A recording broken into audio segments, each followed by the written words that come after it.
You have mistaken your striving for self-worth. All your life you have believed that to climb higher, to perform better, to win recognition from the world was the same as proving your existence. You thought that ambition was your strength, that endless effort was your nobility. But what if I told you that this striving was not a sign of greatness, but a symptom of fear? The truth, as Adler revealed, is that much of what we call ambition is born in the shadow of inadequacy. It is not light that drives the striver, but the haunting memory of being small, unseen, overlooked. The child who once felt weaker than the others does not simply forget. He invents a mask. She builds an armor. They decide, if I can rise above everyone, no one will ever see how fragile I am inside. And so begins a lifelong performance. The boy learns to hide his insecurity behind achievement, hoping his father's stern eyes will finally soften.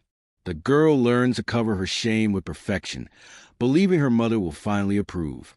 The adult learns to chase admiration, thinking it will fill the silence left by neglect. But here lies the paradox. The higher the mask is polished, the deeper the wound it hides. The more you prove yourself to the world, the less you recognize yourself in the mirror. You achieve, but you do not belong. You succeed, but you do not rest. You smile, but you do not feel whole. The mask of achievement is seductive because the world applauds it. Society rewards those who strive. Teachers praise the overachiever. Employers promote the tireless worker. Friends admire the strong one who never falters. But beneath the applause, the soul whispers its protest. This is not me. This is the costume I learned to wear to survive. Adler called it a compensation for inferiority. The attempt to cover weakness with show of strength, to silence shame with trophies, to bury doubt beneath applause. Yet compensation is never cure. The hunger only grows. Because every triumph achieved while denying the true self becomes another layer of distance from authenticity. Perhaps you recognize this in yourself. The restless nights after victory. The emptiness that follows accomplishment. The secret knowledge that no matter how much you prove, it is never enough. You tell yourself, when I reach the next goal, then I will feel complete. But the ladder has no top. The mask has no face beneath it. Only a child waiting to be acknowledged. And this is the tragedy. You have mistaken performance for identity. You believe your value lies in comparison, that you must be stronger, smarter, better than others to deserve love. But superiority is a mirage. It offers admiration but not intimacy. It gives applause but not belonging. It keeps you above others, but never among them. The mask of achievement is heavy. It forces you to carry the weight of constant proving. It isolates you because few can touch the real self hidden behind it. And though the world sees confidence, you know it is only camouflage. Beneath the polished surface still lives a trembling child who once felt unworthy, waiting for the moment you will finally stop running and turn toward them. This is Adler's first warning. The life built on masks will always collapse. Because the self cannot be denied forever. The authentic voice will return, whispering through exhaustion, crying out through anxiety, demanding to be seen beneath the glitter of your success. And when that moment comes, with applause no longer satisfies and the ladder feels endless, you will be forced to confront the truth, that your worth was never in the trophies, never in the victories, never in the image you showed the world. It was always in the self you buried beneath the mask. The mask of achievement is not your destiny. It is your disguise. And the longer you cling to it, the further you drift from the home of your own soul. You believe that your ambition is proof of your strength. But Adler teaches us that it is often proof of your wound. For behind every mask of superiority, there lies a hidden complex, the inferiority complex. It is the invisible wound carried from childhood, the silent belief, I am not enough. This wound is not always dramatic. It does not always come from violence or cruelty. Sometimes it is born in the subtle comparisons that children make. The younger brother who could never match his elder sibling's achievements. The shy girl who was overlooked while the louder children claimed attention. the sensitive soul who felt too weak in a world that praised toughness. It begins with a small fracture in the child heart. A single moment of feeling less than others can echo for decades. And because a child cannot accept their helplessness, they create a strategy. I will become more. I will rise above. I will conquer this feeling of being small. But here lies the danger. Instead of healing, they build their identity around escaping weakness. They live not to grow, but to outrun. Every step forward is not fueled by joy, but by fear of falling behind. Every success is not celebrated as truth, but used as proof against an inner accusation. You are nothing unless you prove otherwise. This is the essence of the inferiority complex. It is not simply the feeling of being less. It is the prison built around that feeling. The prison where every action, every word, every achievement is secretly an attempt to silence shame. The striver becomes addicted to progress because without it, they feel worthless. Think of how this plays out in life. The student who studies until collapse, not for love of knowledge, but because failure feels like death. The professional who works endlessly, not out of passion, but because slowing down will expose the emptiness they fear. The parent who must appear perfect, not out of love for child, but because mistakes will reveal their secret sense of inadequacy. The world applauds these masks. Society calls them diligent, responsible, successful. But Adler knew the truth. What we often celebrate as strength is really overcompensation. It is a child still fighting the shadow of their own doubt. And so the inferiority complex feeds the illusion of superiority. You feel small, so you act great.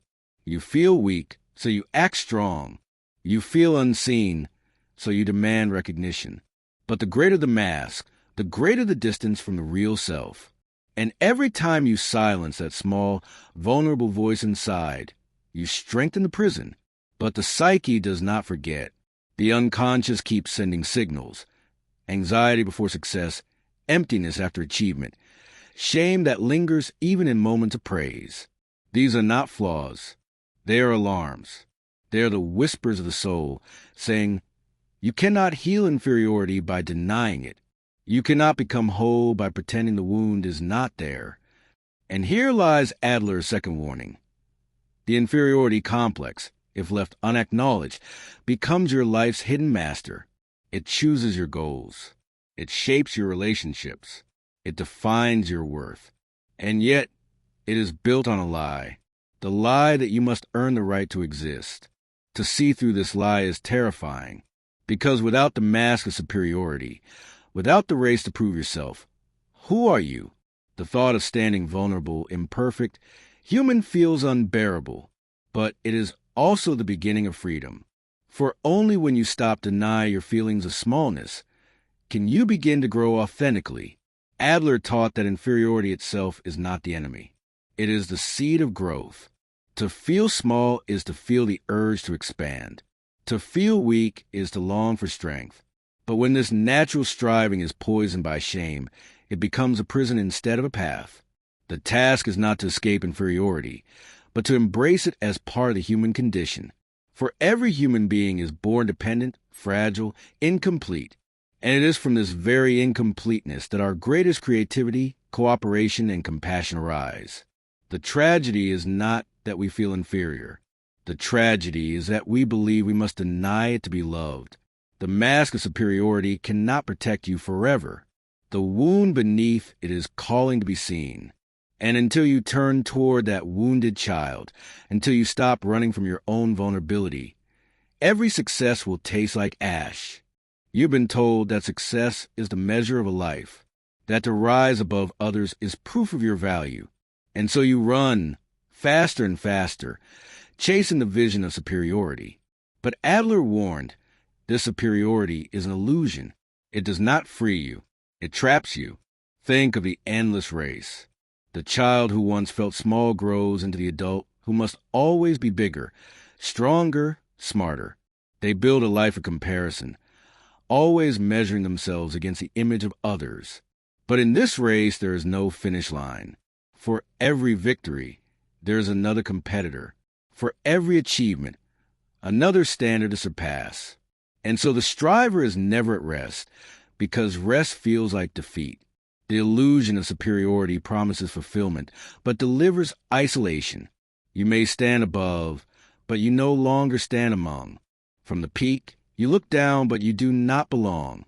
For belonging requires equality. Belonging requires the courage to stand as you are, not as you appear. And so the higher you climb, the lonelier you become. This illusion infects every relationship. You may find yourself competing even with those you love. The partner becomes a mirror in which you must outshine. The friend becomes a silent rival whose success feels like your failure. Even your children become proof of your worth, their achievements paraded as extensions of your own superiority. But what is hidden beneath this race? Fear. The fear that if you are not first, you are nothing. The fear that if you do not win, you will not be loved. The fear that being ordinary is the same as being invisible. These fears feed the treadmill of superiority, keeping you running long after your soul is exhausted. And yet the psyche knows the truth. It whispers in your quiet moments. This is not love. This is performance. This is not connection. This is competition disguised as intimacy. You feel it when you celebrate but cannot rest, when you win but cannot breathe, when you are praised but cannot feel whole. The illusion of superiority is powerful because the world sustains it. Society builds hierarchies. Who is richer? Who is stronger? Who is more successful? And rewards those who play the game. But Adler revealed that the true sickness of modern life is not weakness but disconnection. The illusion of superiority feeds the very wound it pretends to heal. You try to rise above because you once felt less. But in rising above, you cut yourself off from the only thing that could truly heal you, belonging. And so Adler said, the striving for superiority is universal, but it is healthy only when directed toward community. The unhealthy striver climbs to escape others, to prove dominance. The healthy individual grows to contribute, to share strength. One path leads to isolation, the other to connection. One is a mask, the other is authenticity. To see this truth is painful, because it means admitting that many of your proudest victories were built on fear, not freedom. It means recognizing that your so-called strength was only a shield against shame. It means confessing that you were not striving toward life, but away from yourself. But this recognition is also the beginning of awakening. For once the illusion shatters, you are no longer enslaved by it. You begin to see that your worth does not depend on comparison, that being ordinary is not invisibility, that true greatness is not found in standing above others, but in standing with them. Adler's third warning is clear. Superiority pursued for its own sake is poison. It will feed your pride, but starve your soul. It will earn you applause, but cost you intimacy. It will keep you running, but never let you arrive. And so the time comes to step off the treadmill, to let the illusion collapse. For only when you abandon the race can you discover the truth, that your worth is not a contest, your belonging is not a prize, and your true self was never hidden in the heights, but waiting patiently at your core. You have been told that life is a battle, that you must compete, dominate, and conquer to prove your worth. But Adler revealed a different truth. The real measure of strength is not how high you climb, but how deeply you connect. He called this principle the sense of belonging, of contribution, of being part of the human community. At first, this may sound soft, almost naive, in a world that praises competition.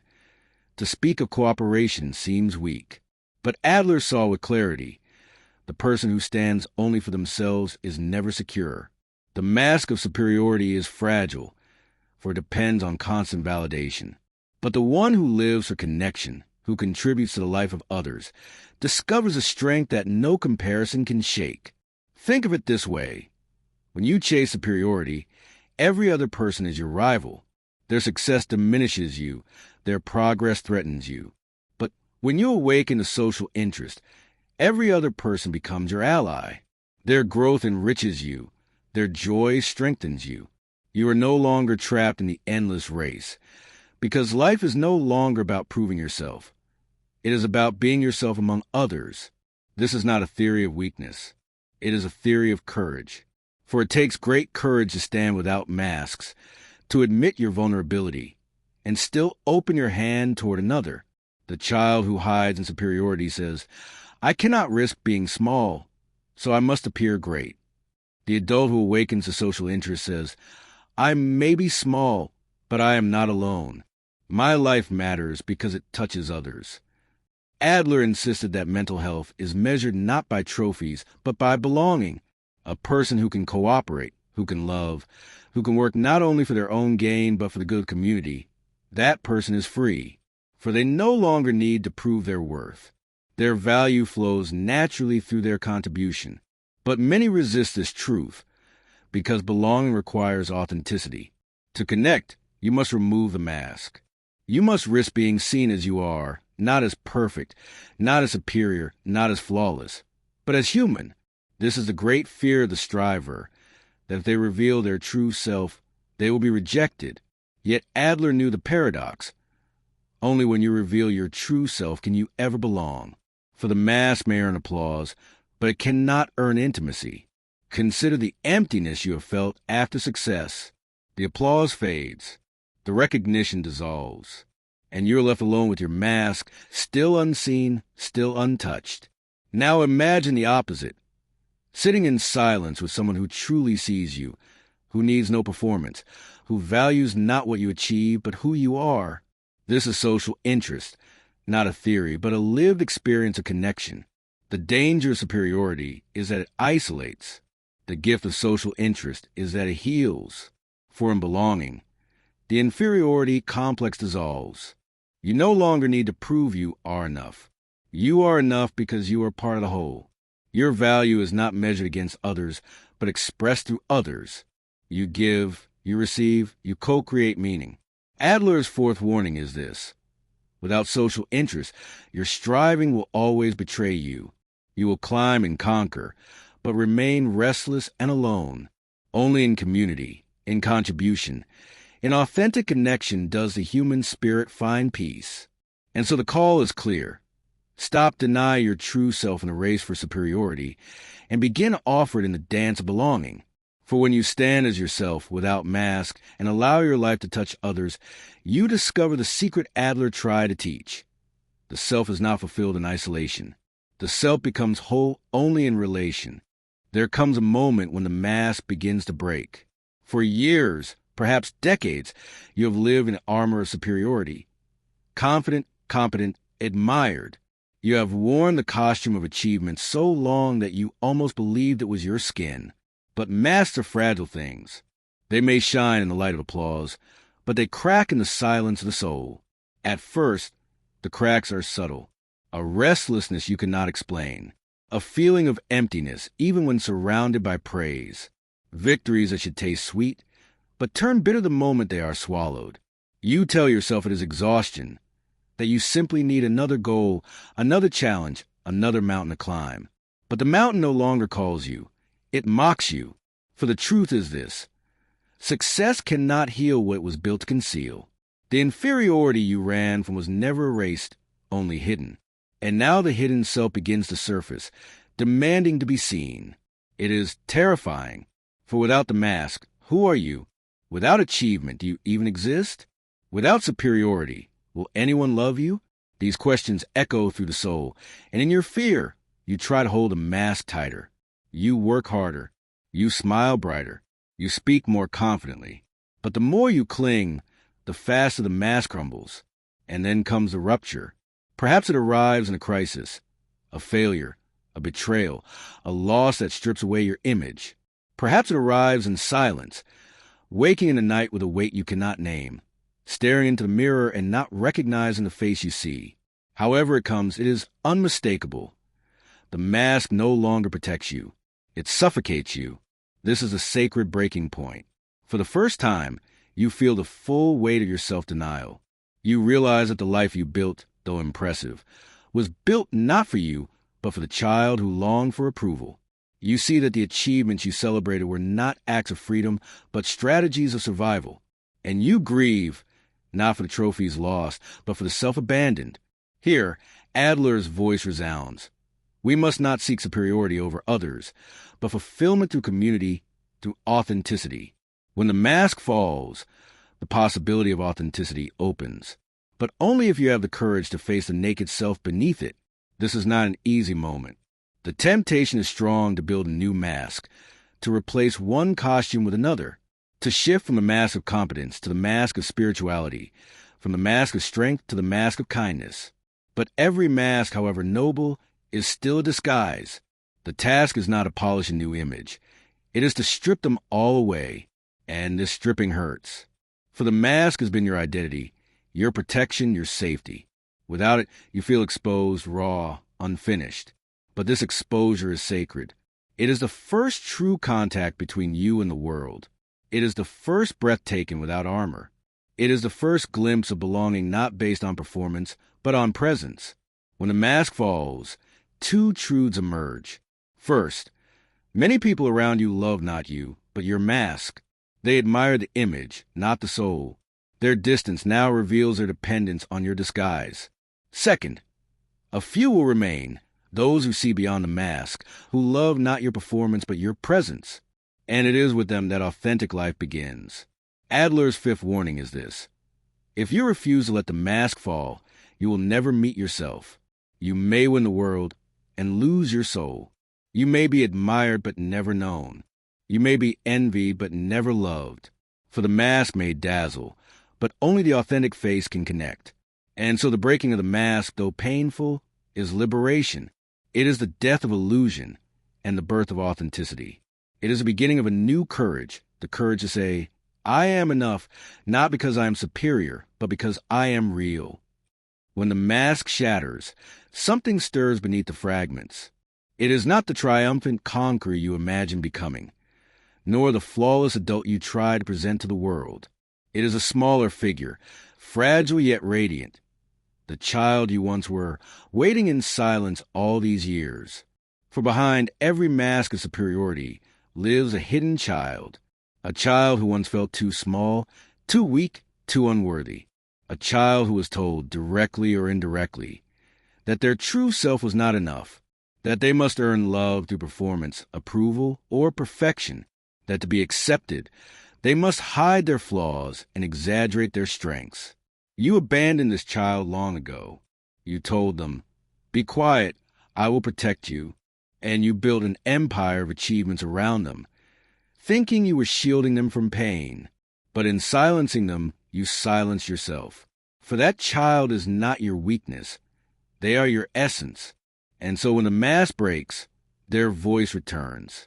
At first, it may sound like pain, memories of rejection, echoes of shame, feelings of inadequacy you thought you had buried. But if you listen deeper, you will hear something more. Beneath the fear lies a longing, not to be superior, but to be seen, not to be perfect, but to be loved, not to conquer, but to belong. This is the moment Adler pointed to, the recognition that healing comes not from fleeing our inferiority, but from embracing it. The child you once were does not need another trophy. They do not need you to be flawless. They need you to turn toward them, to kneel in the rubble of your masks and whisper, I see you. I will not abandon you again. To reconcile with this inner child is to reclaim your authenticity. It is to stop running from your vulnerability and begin to honor it as sacred. For vulnerability is not the opposite of strength. It is the soil from which true strength grows. The courage to admit, I am not perfect, but I am real. The courage to show your wounds not as shame, but as proof of survival. But this reconciliation is not sentimental. It is fierce, for it requires you to confront the ways you betrayed yourself, to remember the times you silenced your truth for approval, to grieve the years spent chasing validation instead of connection, to weep, not for lost success, but for the self you abandoned at the altar of achievement. And yet this grief is not destruction. It is purification. It burns away the illusion that you must always be strong, always be superior, always be enough in the eyes of others. It teaches you that wholeness is not the absence of weakness, but the embrace of it, that the child you once hid is not a burden, but a guide. For this child carries gift the mask could never hold, creativity unchained from comparison, curiosity free from judgment, a natural capacity for love, not earned but given freely, the very qualities you long for as an adult, authentic joy, spontaneous connection, unguarded presence, still live within that child, but only if you have the courage to welcome them back. This is why Adler emphasized social interest, for the child within us does not seek to dominate. They seek to belong. They remind us that our true place in the world is not above others, but among them. That strength is not measured in superiority, but in the ability to love, to contribute, to connect. Adler's sixth warning is this: if you continue to deny the child within, you'll forever live in exile from yourself. No mask, no achievement, no superiority can replace what was lost when you turn away from your own essence. To reconcile with the inner child is not a retreat into weakness. It is a return to truth. And in that return, you discover something profound, that you were never broken, that the feeling of inferiority was never proof of your worthlessness, but the invitation to grow, that the love you spent a lifetime chasing was waiting quietly inside you, longing only to be acknowledged. When you kneel before that child, when you take their hand and say, "You are safe now. You are enough now. You are loved now," the fragments of the mask no longer matter, for the self you abandoned has returned, and with them comes the one thing superiority could never give you: peace. When you finally take the hand of the child within, something extraordinary begins. It is not the rise of a new mask, nor the invention of another role to play.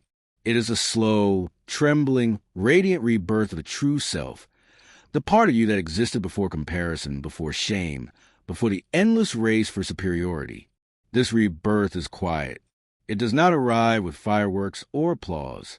It begins in small shifts.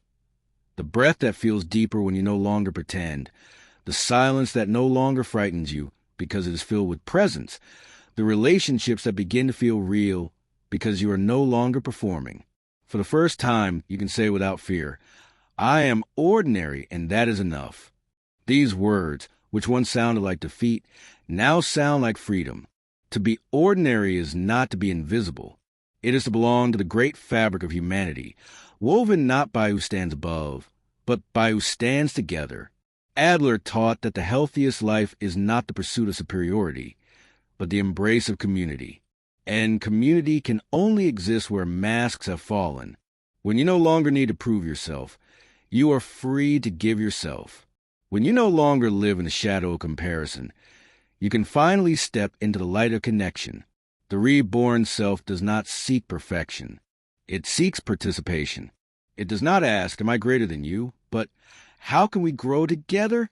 It does not fear mistakes, for it knows that mistakes are teachers, not verdicts. It does not hide weakness, for it understands that weakness is the bridge that connects us all. This authenticity is more powerful than any mask of superiority. For masks may dazzle, but authenticity transforms. The mask wins applause for a moment. The true self awakens belonging for a lifetime. The mask demands effort to maintain. The true self breathes with ease. And yet, this rebirth carries grief, because as you rise in authenticity, many masks around you will fall as well. You will see how others depended on your disguise, the strong one, the perfect one, the always capable one. When you stop playing that role, some will leave. They were never with you. They were with your performance. And so you must mourn them, not as true companions lost, but as illusions dissolved. But what remains is precious. Those who stay see you not for what you achieve, but for who you are. With them, you taste the intimacy you always longed for. With them, you begin to understand that love is not a reward for performance. It is a recognition of essence. And in that recognition, you heal. Adler's seventh warning is this: if you cling to the old identity, you will lose the chance to be reborn. The world may praise your mask, but it will never feed your soul. The only life worth living is the one lived as yourself. To live as yourself is not to retreat into selfishness. It is to step into the courage of authenticity. It is to show up imperfect, human, vulnerable, and to discover that this is where your real strength lives. For no one can take away what you are. Achievements may fade, masks may crack, but authenticity endures. This is a true superiority Adler pointed to. Not superiority over others, but superiority over illusion. To rise not above people, but above the false self. To transcend not the community, but the lie that you were ever unworthy of it. When the true self is reborn, you no longer run from your inferiority. You integrate it. You no longer chase masks of perfection. You embrace wholeness. And in that wholeness, you find a peace the world cannot give and cannot take away. The rebirth of the self is not the end of striving. It is the beginning of meaningful striving. You still grow, you still reach, but now not to escape shame. You grow because growth is life. You strive not to prove you are enough, but to express the fullness of what you already are. And so the reborn self speaks with a new voice, not the voice of fear, saying, I must be more, not the voice of shame, whispering, I am not enough, but the voice of authenticity, declaring with quiet power, I am, and that is enough. There always comes a choice. You can continue to live in the armor you built as a child, polishing the mask of superiority, chasing applause, performing for love that never truly arrives. Or you can turn inward, face the trembling child within, and step into the terrifying, liberating truth of authenticity. Adler's warning is clear. To deny your true self is to deny your life. Every time you choose a mask over the essence, you trade freedom for approval, peace for performance, belonging for illusion. You may not notice at first. The world will cheer you on. It will call you strong, successful, admirable. But beneath the surface, the cost is immense. The slow erosion of your soul. The mask consumes energy. It keeps you restless, for it must be maintained at all times. It isolates you, for no one can touch the real you behind it. It blinds you, for you start to confuse the performance with the person. And worst of all, it whispers a lie that without it, you are nothing. But authenticity tells another story. When you dare let the mask fall, when you stop pretending to be superior and allow yourself to be human, you rediscover what was lost. Presence, intimacy, belonging. You learn that love is not a prize to be earned, but a truth to be received. You discover that your weakness does not make you unworthy. It makes you real. Adler called this the courage to be imperfect. And courage it truly is, for the world still worships masks. It still rewards performance. It still demands that you silence your vulnerability in exchange for approval. To resist this pressure, to stand unmasked in a world of disguises, is an act of rebellion. It is a sacred defiance of authenticity. But this rebellion is not destructive. It does not tear down. It builds. It builds connection where there was competition. It builds community where there was isolation. It builds peace where there was restlessness. By refusing to betray yourself, you give permission for others to stop betraying themselves. Your authenticity becomes a mirror that awakens authenticity in those around you. Yet not everyone will welcome this. Some will resent your refusal to play the old game. They will call you arrogant, lazy, selfish. They will accuse you of abandoning the standards that once defined you. But their anger is not your burden. It is the grief of those who depended on your mask. And you cannot wear it again just to ease their mourning. The path of authenticity is not easy, but it is the only path that leads home. For every other road, whether it is a pursuit of superiority, the denial of inferiority, or the endless performance of perfection, leads only further from yourself. Adler's final warning is this: a life lived in denial of the true self will end in emptiness, no matter how impressive it appears. The mask cannot love you. The trophies cannot comfort you. The applause cannot hold you in the dark. Only authenticity can. So the choice stands before you: to continue performing, clinging to illusions of superiority, polishing the armor that hides your wound, or to lay it down, to face the child within, to rise not above others but with them, and to speak the most radical words a soul can utter: I am enough as I am. And when you choose authenticity, something extraordinary happens. The world around you rearranges itself. The people who loved only your mask fade away. The ones who see your essence remain. The endless striving dissolves into meaningful growth. The inferiority you once feared becomes your teacher. The superiority you once chased becomes irrelevant. What remains is life, raw, imperfect, whole. A life not of endless performance, but of real presence. Not of chasing illusions, but of walking in truth. Not of masks, but faces. Not of superiority, but of belonging. This is Adler's dark but liberating warning. If you continue to deny your true self, you will lose everything that makes life worth living. But if you dare to embrace your authenticity, you will discover that what you thought was weakness was always your greatest strength. And in that moment, every mask falls, not as punishment, but as prophecy fulfilled. The prophecy that one day you would remember who you truly are,